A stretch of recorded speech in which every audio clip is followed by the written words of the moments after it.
అసలు వరద అండ్ దేవా ఎందుకు ఎనిమీస్ అయ్యారు? డిన్నర్ చేస్తే ఏ మూవీ చూడాలి అని చాలాసేపు ఆలోచించాను. ఫైనలీ సలార్ పెట్టాను. డిన్నర్ అయిపోయింది, సినిమా కూడా ఆల్మోస్ట్ అయిపోయింది. కానీ నా మైండ్లో ఒక డౌట్ మాత్రం స్టార్ట్ అయింది. సలార్ పార్ట్ 2లో మెయిన్ స్టోరీ ప్లాట్ ఏంటి? ఎవడు ఎవణ్ణి కొట్టుకున్నాడు అనేది పక్కన పెడితే నా బిగ్గెస్ట్ క్వశ్చన్ ఒకటే: వరద అండ్ దేవా ఎందుకు ఎనిమీస్ అయ్యారు? ఒక్కసారి మూవీ రీకాల్ చేస్తే దేవా వరదాకి ఇష్టం లేని పని చేశాడు అని క్లియర్గా అర్థమవుతుంది. బట్ ఆ పనేంటి? మేబీ వరదాకి ఇష్టమైన వాళ్లలో ఎవరైనా చంపేసుంటాడు. మరి ఎవరు?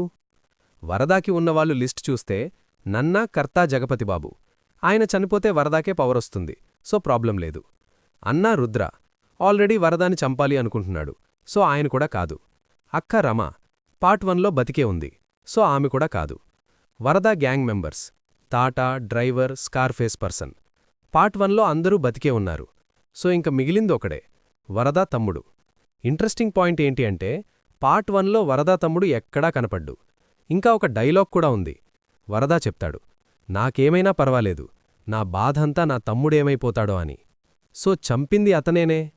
బట్ ఇక్కడ బిగ్గెస్ట్ క్వశ్చన్ స్టార్ట్ అవుతుంది. దేవా వరదా తమ్ముణ్ణి ఎందుకు చంపాడు? దేవాకి కోపం ఎప్పుడొస్తుంది? ఎవడు వరదాని చంపడానికి వస్తే, లేదా ఒక అమ్మాయిని బలవంత పెట్టినప్పుడు. ఖతేరమ్మ ఫైట్ గుర్తుందా? So imagine this. ఖాన్సార్లో దేవా వరదాని గెలిపి వరదాను కర్తగా సెట్ చేసి దేవా ఖాన్సార్ని వదిలేసి వెళ్లడానికి రెడీ అవుతాడు. ఆ టైంలో వరదా తమ్ముడు ఒక అమ్మాయిని బలవంత చేస్తాడు.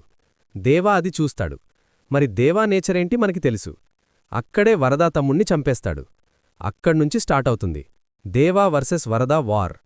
దేవా ఖాన్సార్ వదిలేసి వెళ్తాడు. బట్ ఇక్కడ ఫైనల్ క్వశ్చన్: ఆ అమ్మాయి ఎవరు? తెలిస్తే కమెంట్ చేయండి.